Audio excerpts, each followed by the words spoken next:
Praise the lord, hallelujah. प्रभू येशू ख्रिस्ताच्या पवित्र प्रेम महान नावामध्ये पुन्हा एक आजच्या या संदेशामध्ये मी पास्टर श्यामकांत सर्व गोडे, सियोन मिनिस्ट्री, सियोन चर्च ऑफ ख्राइस्ट इचलकरंजीहून आपलं या नवीन संदेशामध्ये मनपूर्वक स्वागत करीतो. प्रियानो, परमेश्वर अद्भुत आहे आणि तो तुमच्या जीवनामध्ये आपलं मोलाचं वचन पाठवून तो कार्य करणारा देव आहे. परमेश्वरानं ही सृष्टी निर्माण केली, मानव निर्माण केला आणि परमेश्वरानं प्रियानो मनुष्याच्या हिताच्या आणि अनेक आशीर्वादाच्या गोष्टी या भूतलावर ठेवलेल्या आहेत. आम्ही जेव्हा परमेश्वराला ओळखतो, परमेश्वराची वचनाद्वारे जेव्हा आम्हाला भेट होते, तेव्हा देव अद्भुतरित्या ते वचनच आमच्या जीवनामध्ये कार्य करतं. आणि म्हणून वचनामध्ये, विश्वासामध्ये, प्रार्थनेत, भक्तीत, देवाच्या कृपेत टिकून राहण्यासाठी प्रियानो आम्हाला देवाच्या पवित्र आत्म्याची, देवाच्या उपस्थितीची गरज आहे. आजच्या ह्या संदेशामध्ये आपण विशेष करून याकोबाचं पत्र पहिला अध्याय आणि 1 ते 4 ही वचनं आज यावर मनन करणार आहोत. आणि आजच्या संदेशाचा विशेष आजचा संदेश, याचं शीर्षक नाव असं आहे की परीक्षा प्रसंग. माझ्या प्रियानो, याकोबाच्या पत्रामध्ये पहिला अध्याय आणि 1 ते 4 मध्ये देवाची वचनं सांगतात की 12 वंशातील पांगलेल्या लोकास देवाचा व प्रभू येशू ख्रिस्ताचा दास याकोब याचा सलाम. माझ्या बंधूंनो, नाना प्रकारच्या संकटांनी तुमची परीक्षा होते, तेव्हा तुम्ही केवळ आनंदच माना. तुम्हास ठाऊक आहे की तुमच्या विश्वासाची परीक्षा उतरल्याने धीर उत्पन्न होतो आणि धीर्याला आपले कार्य पूर्ण करू द्या, यासाठी की तुम्ही कशातही उणे न होता सिद्ध व परिपूर्ण व्हावे. पहा, या ठिकाणी याकोब हा प्रभू येशू ख्रिस्ताचा बंधू आहे आणि हा स्वतः मंडईला पत्र लिहित असताना तो म्हणत आहे की 12 वंशातील पांगलेल्या लोकास. प्रियानो, आपणास ठाऊक आहे की अब्रामाला इसाक झाला, इसाकाला याकोब झाला आणि याकोबाला 12 पुत्र झाले. आणि हे 12 वंश आणि या 12 वंशाला उद्देशून प्रियानो हे पत्र याकोबानं लिहिलेलं आहे. परमेश्वर स्वतःची ओळख करून देताना नेहमी म्हणतो, मी अब्रामाचा देव, इसाकाचा देव, याकोबाचा देव. प्रियानो, शास्त्र सांगतं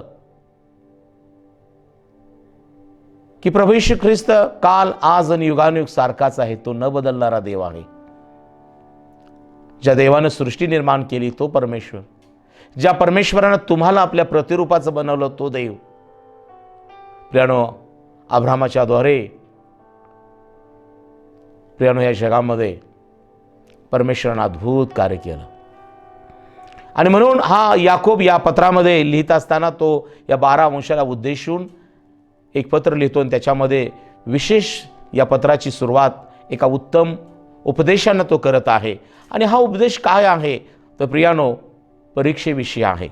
आणि म्हणून तो म्हणतो, या 12 वंशातील लोकास देवाचा व प्रभू येशू ख्रिस्ताचा दास याकोब याचा सलाम.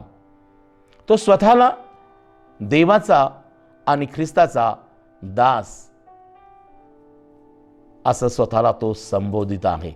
किती अद्भुत आणि स्वीकारण्याजोगी चांगली गोष्ट आहे की प्रियानो, जेव्हा आम्ही देवाचे दास, आम्ही एकमेकांचे बंधू बहिणी बनतो, तेव्हा त्यामध्ये मोठा आनंद असतो. आता हा संबोधिताना दुसऱ्या वचनात म्हणतो, माझ्या बंधूंनो, नाना प्रकारच्या संकटांनी तुमची परीक्षा होते, तेव्हा तुम्ही केवळ आनंदच माना. प्रियानो, परीक्षा म्हणजे इंग्लिशमध्ये त्याला म्हटलेलं आहे की प्रियानो, जेव्हा आपण टेम्पटेशन आमच्यावर येतं, ट्रायल्स येतात, आणि या टेम्पटेशन ट्रायल्स म्हणजे परीक्षा प्रसंगामध्ये आपण टिकून राहणं हे फार महत्वाचं असतं. आणि म्हणून आजचा हा संदेश ऐकत असताना माझ्या प्रत्येक बंधू बहिणीला मी देवाचा सेवक, प्रभूचा दास या नात्यानं सांगू इच्छितो, माझ्या बहिणी, माझ्या बंधू, माता पितानो, तरुण तरुणीनो, आज तुम्ही ज्या परिवारात आहात, ज्या ठिकाणी आहात, ज्या गावात, ज्या शहरात राहत आहात, तुमच्यावर देखील अशा प्रकारचे परीक्षा प्रसंग येत असतील. कदाचित ते शरीरावर आघात करणारे असतील, कदाचित ते कौटुंबिक जीवनावर आघात करणारे असतील, कदाचित ते तुम्हाला हेलकावे खायला लावणारे भाग असतील. आणि म्हणून आज मी देवाचा सेवक या वचनातून सांगू इच्छितो की प्रत्येक संकटाने जेव्हा तुमची परीक्षा होते तेव्हा तुम्ही आनंद माना. आपणास ठाऊक आहे की सोन्याची परीक्षा अग्नीने होते. सोनं हे मातीमध्ये सापडतं, परंतु ते सोनं मातीतलं काढून सोनाराच्या दुकानामध्ये विकलं जात नाही, किंवा सोनं त्या मातीतून काढून तसंच ते शरीरावर धारण केलं जात नाही. सोन्याला सोन्याचं रूप येण्यासाठी, सोन्याला सोन्याची चकाकी येण्यासाठी, त्याची गुणवत्ता प्राप्त होण्यासाठी आपणास ठाऊक आहे की त्याला अग्नीतून जावं लागतं. आणि मग एकदा का त्या अग्नीतून ते सोनं गेलं की त्याच्यानंतर त्याला सोनं म्हणून स्वीकारलं जातं, त्याला सोन्याची किंमत प्राप्त होते. उत्तम प्रकारचे दागदागिने त्या सोन्यातून निर्माण होतात आणि प्रत्येकासाठी ते एक आकर्षक बनतं. माझ्या प्रियानो, परमेश्वरानं मनुष्याला स्वतःच्या प्रतिरूपाचं बनवलेलं आहे. तुम्ही परमेश्वराचं प्रतिरूप आहात, तुम्ही परमेश्वराची सदृश्य आहात. परंतु या जगात राहत असताना जगामधल्या अनेक गोष्टी आहेत की प्रियानो, तुमच्या जीवनामध्ये जसं सोनं मातीत असतं तसं प्रियानो या जगातली अनेक प्रकारची धूळ, अनेक प्रकारचं दोष, अनेक प्रकारची दुष्टता, अनेक प्रकारची मलिनता, अनेक प्रकारचा स्वभाव परमेश्वर निर्मित मनुष्याच्या जीवनामध्ये तो प्रवेश केल्यामुळे मनुष्य जो देवाच्या प्रतिरूपाचा असूनही, जो देवाशी सदृश्य असूनही, तो मनुष्य जो देवाचं प्रतिरूप असणारा आज आम्हाला पाहायला मिळतो की तो सैतानाचं रूप धारण करत आहे. अनेक लोक अकृत विकृत जीवन जगत आहेत, अकराळ विक्राळ वागत आहेत. त्यांचं पाहणं, त्यांचं बोलणं, त्यांचं वागणं, त्यांचं चारित्र्य प्रियानो जगातल्या गोष्टीनं खराब केलेलं आहे. परंतु परमेश्वर न्यायी आहे, तो दया करणारा देव आहे. तो पुन्हा एकवा सोन्याला चकाकी देणारा, तो पुन्हा एकवा तुमच्या जीवनाला नवीन बनवणारा, पुन्हा एकवा परमेश्वर तुम्हाला आपल्या स्वरूपाचं बनवू इच्छितो. प्रियानो, जसं सोनं अग्नीतून जातं आणि सोन्याला खरी किंमत प्राप्त होते, जेव्हा तुमच्यावर परीक्षा प्रसंग येतात, जेव्हा तुमची कसोटी लागते, तेव्हा प्रियानो हे लक्षात घ्या की त्यामध्ये बायबल देवाचं वचन सांगतं, प्रत्येक परीक्षेमध्ये आनंद माना. ही परीक्षा, हे संकट, हे आजारपण, हे दुःख, ही निराशा माझ्यावरच का आली असं स्वतःला दोष देऊ नका, देवाला दोष देऊ नका, आपल्या परिवारातील कोणाहीला दोष देऊ नका, किंवा समाजातील कुठल्याही घटकाला दोष देऊ नका. कारण शास्त्र सांगतं, स्वतः येशू ख्रिस्त देवाचा पुत्र असताना प्रियानो त्यानंही स्वतः परीक्षेचं दुःख भोगलं.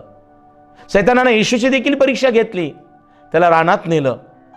40 दिवस 40 रात्री तो उपाशी होता. पण या सर्व प्रसंगी येशू ख्रिस्तानं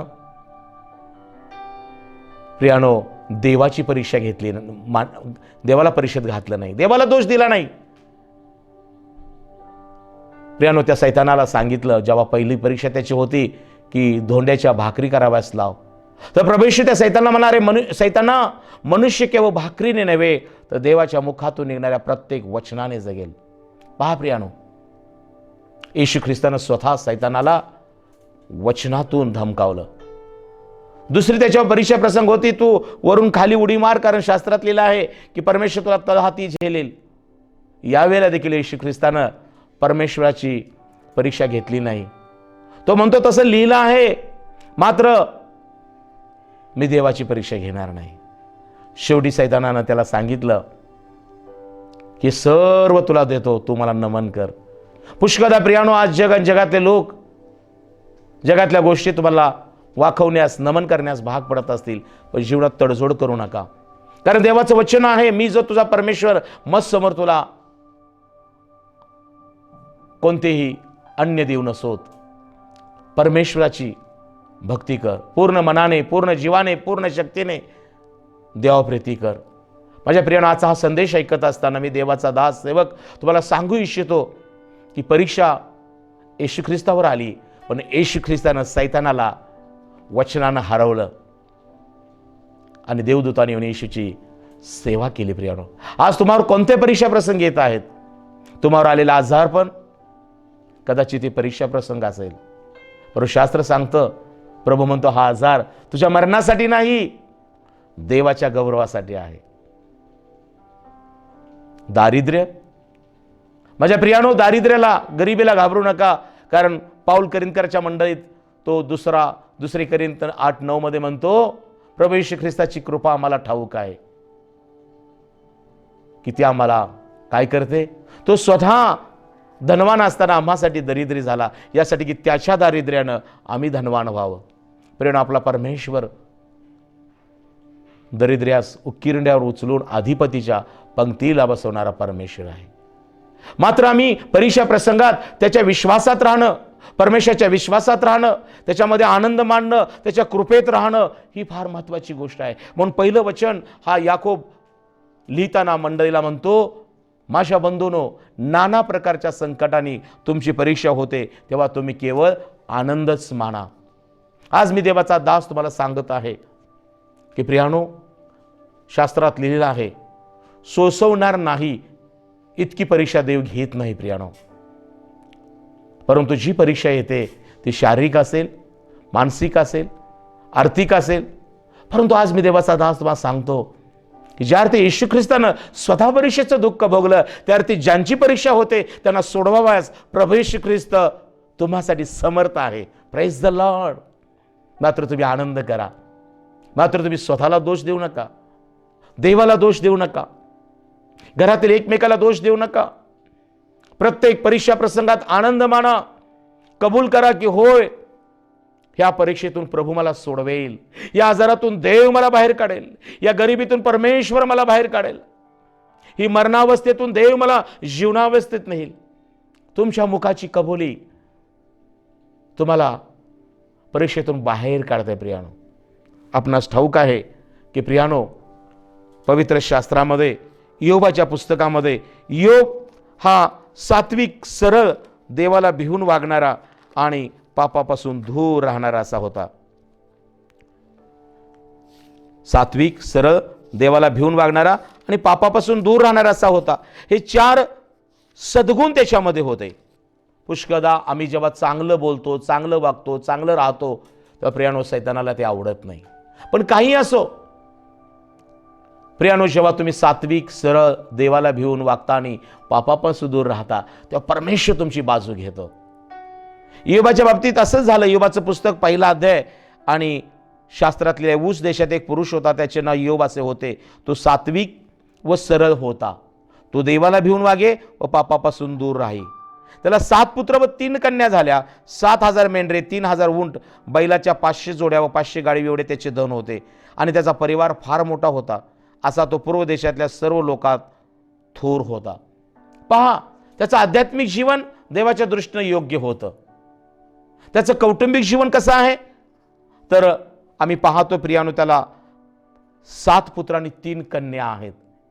संपत्ती त्याच्याकडे आणि संतती परिपूर्ण अशी आहे. बैलाच्या 500 जोड्या, 500 गाढवी, 7,000 मेंढरे, 3,000 उंट. माझ्या प्रियानो, पहा, पूर्व देशातला तो इतका श्रीमंत मनुष्य होता. जरी श्रीमंत होता, पण देवाच्या दृष्टीने तो धार्मिक होता. सात्विक, सरळ, देवाला भिवून आणि वागणारा, पापापासून दूर राहणारा. पुष्कळदा आम्हाला धन संपदा वाढली की आम्ही देवापासून आणि लोकांपासून दूर जातो. देवाच्या प्रिय लोकांनो, तुम्हाला प्राप्त झालेलं संपत्ती असेल किंवा तुम्हाला प्राप्त झालेली संतती असेल, हे परमेश्वर दिलेलं धन आहे, हे परमेश्वर दिलेलं देणगी आहे, याचा विसर पडू देता कामा नये. तेव्हा परमेश्वर सर्व प्रसंगी, परीक्षा प्रसंगी तुमची बाजू घेईल. इयोबाच्या बाबतीमध्ये इयोबाचं काही चुकलं नव्हतं, परंतु बायबल देवाचं वचन सांगतं, 6वं वचन, इयोबाचं 1 अध्याय 6 वचन, एक दिवस असा आला की त्या दिवशी देवपुत्र परमेश्वरापुढे येऊन उभे राहिले व त्यांच्यामध्ये सैतानी आला.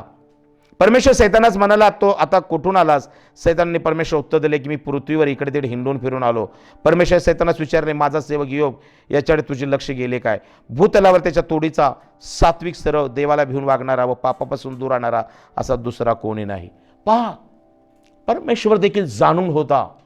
आज प्रियानो, तुमच्या संबंधाने देव जाणून आहे. कारण योहान कृष्णवर्तमानात 10व्या अध्यायामध्ये प्रभू येशू स्वतः म्हणतो, माझी मेंढरं माझी वाणी ऐकतात, मी ज्याला त्याला ज्याच्या त्याच्या नावाने ओळखतो, ती पारक्यांच्या मागे जाणार नाहीत. प्रियानो, आज तुम्ही मंडळीत आहात, कुटुंबात, विश्वासात, प्रार्थनेत, भक्तीत, हे प्रभू जाणून आहे. परंतु काय तुम्ही आज देवाची वचनं, वाणी ऐकून त्याच्या मागून जात आहात काय? तुम्ही मंडळीत, विश्वासात, त्याच्या भक्तीत भाग घेत आहात काय?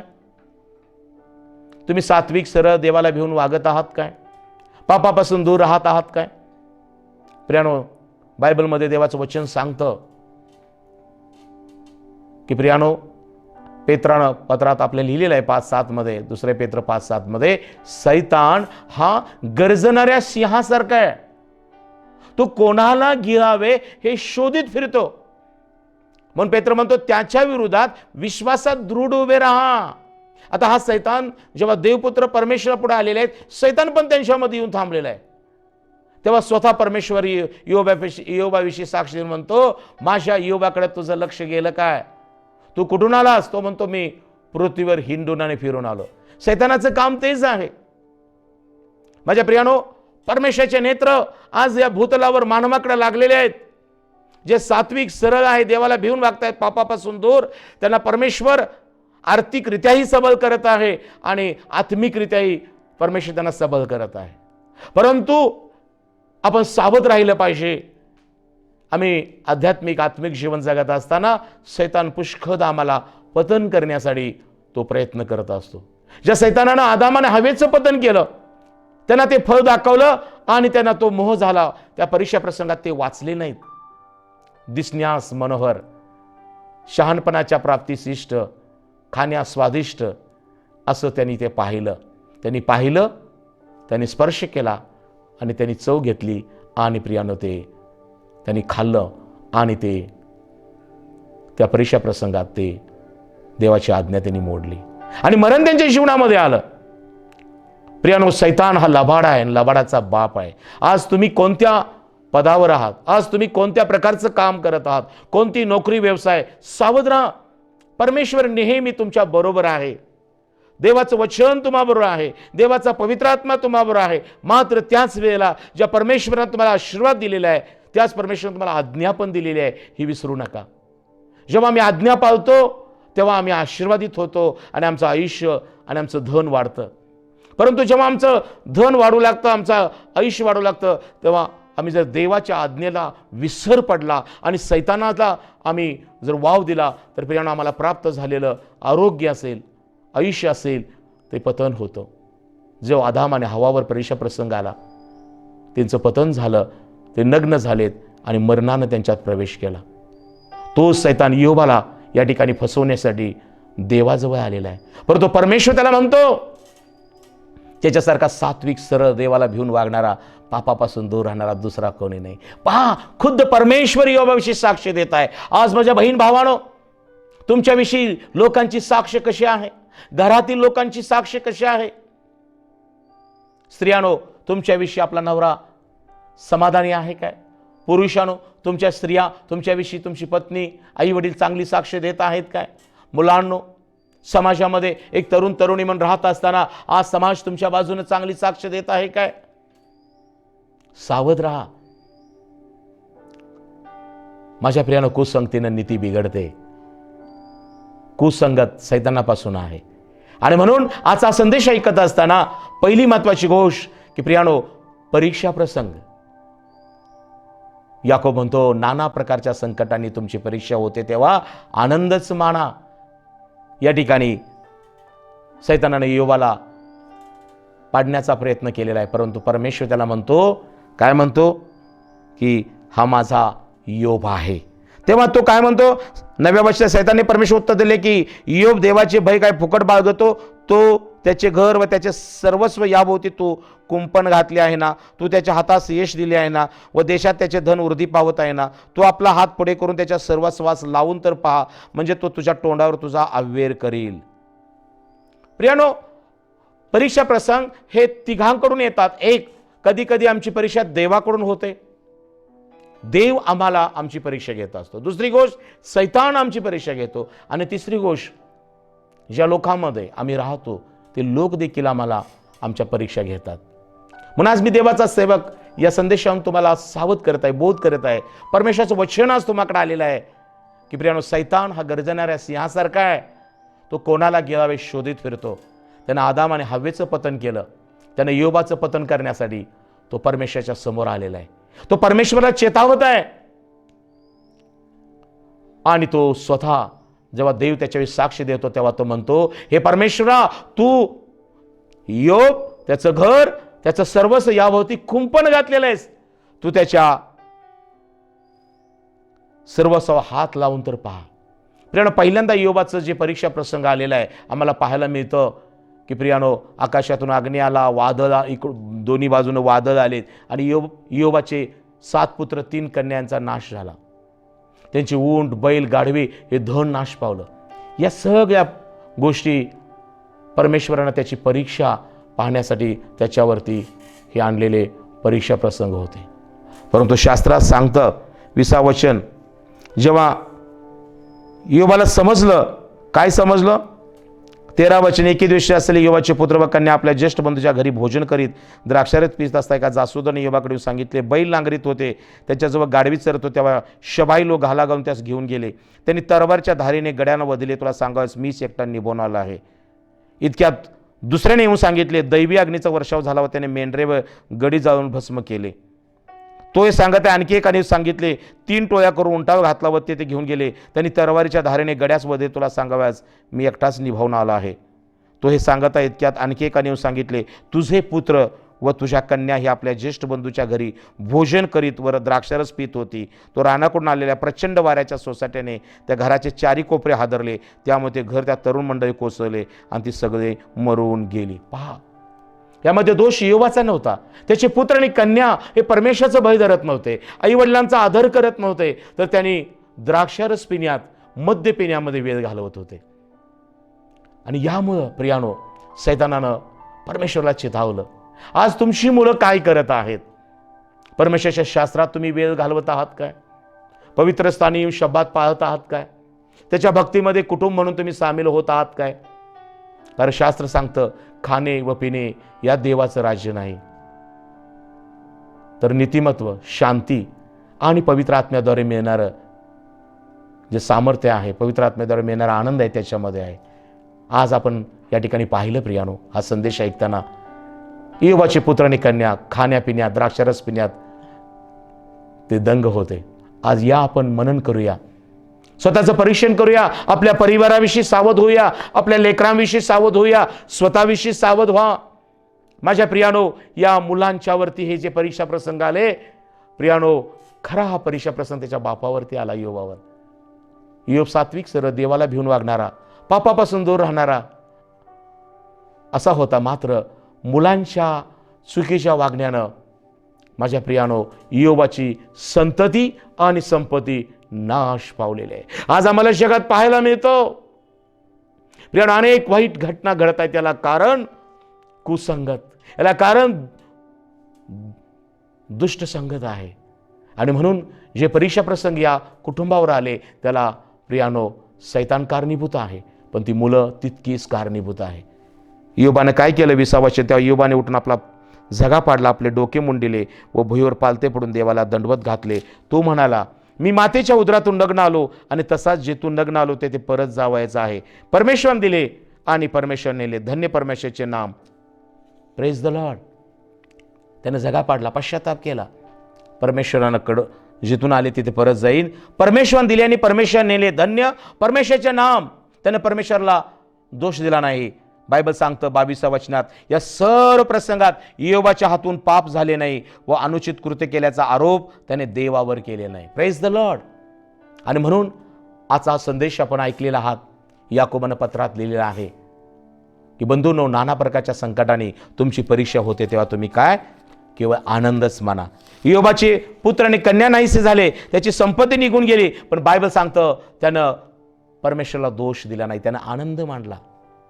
आणि आपल्यास ठाऊक आहे योबाचा शेवट कसा झाला की प्रियानो, पुन्हा त्याला सुंदर कन्या, पुत्र, त्याची डबल संपत्ती वाढली. आज तुम्ही कोणत्या परीक्षा प्रसंगातून जातात, आजारी आहात, परमेश्वराला आरोग्य मागा, दोष न देता. परमेश्वर पुन्हा आरोग्य देईल. तुम्हाला वाटतं तुमच्या आयुष्याचे दिवस संपलेले आहेत, परमेश्वराचं आयुष्य मागा, परमेश्वर आयुष्य वाढवून देईल. तुम्हाला वाटतं आर्थिक मी खचलेलो आहे, परमेश्वराचं सहाय्य मागा, तो पुरवठा करेल. आणि परमेश्वरामध्ये आनंद माना. कारण याकोबाच्या पत्रात तिथे लिहिले आहे, तुम्हास ठाऊक आहे की तुमच्या विश्वासाची परीक्षा उतरल्याने धीर उत्पन्न होतो आणि धीराला आपले कार्य पूर्ण करू द्या, यासाठी की तुम्ही कशातही उणे न होता सिद्ध व परिपूर्ण व्हावं. Praise the Lord. पहा प्रियानो, जेव्हा विश्वासात राहतो, आनंद मानतो सर्व संकटात, परीक्षा प्रसंगात, तेव्हा परमेश्वर आम्हाला धीर देतो. आणि धीराचा परिणाम काय होतो तर परमेश्वर कार्य करू लागतो. आणि मग परमेश्वर आम्हाला काय करतो तर प्रत्येक परीक्षा प्रसंगातून बाहेर काढतो. जसं परमेश्वराने योबाला पुन्हा एकवा त्याला आरोग्य दिलं, त्याचं आयुष्य वाढवलं, त्याच्या कौटुंबिक जीवनात त्याला त्यांनी संपत्ती पुन्हा प्राप्त झाली. आज हा संदेश ऐकल्यानंतर तुमची जबाबदारी आहे की परमेश्वराजवळ तुम्ही प्रार्थना करणं की प्रभू येशू, या आजारपणाच्या प्रसंगात मला तू सुस्थितीने आरोग्य दे. या गरिबीमध्ये देखील मला तू सांभाळ. अनेक प्रकारच्या संकट माझ्यावर येतात तेव्हा परमेश्वर तू मला धीर दे, हिंमत दे. आज तो प्रभू येशू ख्रिस्त जो वचनाद्वारे तुम्हाशी बोललेला आहे, तो देव तुमचं सहाय्य करण्यास सिद्ध आहे. देवबाप तुम्हाला या सर्व परीक्षा प्रसंगात आनंद मानून धीर देण्यास आणि परिपूर्ण करण्यास परमेश्वर तुमचं सहाय्य करू. या आपण सर्वांनी आपले डोळे बंद करूया आणि प्रार्थना करूया. स्वर्ग, पृथ्वी आणि मनुष्याच्या निर्माण करत्या पित्या, प्रभू येशूच्या प्रिय आणि पवित्र नावामध्ये मी तुझा दास सेवक तुला धन्यवाद देतो प्रभू. आज हे वचन प्रियजनांसाठी तू पाठवलंस की होय बाप्पा, तुझ्या शास्त्रात लिहिलं आहे की बंधूंनो, नाना प्रकारच्या संकटाने तुमची परीक्षा होते तेव्हा तुम्ही आनंदच माना. धीराला आपलं कार्य, कारण तुमच्या विश्वासाची परीक्षा उतरल्यानंतर धीर उत्पन्न होतो आणि धीराला आपलं कार्य पूर्ण करू द्या, यासाठी की तुम्ही कशातही उणे न होता सिद्ध व परिपूर्ण व्हावं. प्रभू येशू, मी प्रार्थना करतो आज जे ज्या परीक्षा प्रसंगातून जात आहेत, प्रभू येशू त्यांच्यावर दया कर. त्यांच्या जीवनातला आजारपण काढून येशू त्यांना आरोग्य लाभू दे. त्यांच्या जीवनातले हे दारिद्र्य, गरिबी, कर्ज काढून टाक देवा. आणि परमेश्वर त्यांना आर्थिकरित्या सुबत्ता येऊ दे. प्रभू येशू, आज जे भीतीच्या प्रसंगामध्ये आहेत, या परीक्षा प्रसंगातून येशू तू त्यांना सोडव, त्यांना दीर्घायुष्य दे प्रभू. आज माझ्या येशू सर्व परीक्षा प्रसंगात टिकून राहण्यास तू सहाय्य कर. कारण येशू, तू स्वतः परीक्षेचं दुःख भोगलेला देव आहेस. यासाठी ज्यांची परीक्षा होते त्यांना सोडवास तू समर्थ आहेस. येशू यांना सोडव, सहाय्य कर आणि तुझं गौरव होऊ दे. येशूच्या नामात ही प्रार्थना करीतो, आमेन. देवबाप तुम्हा सगळ्यांना आशीर्वादित करो. Praise the Lord.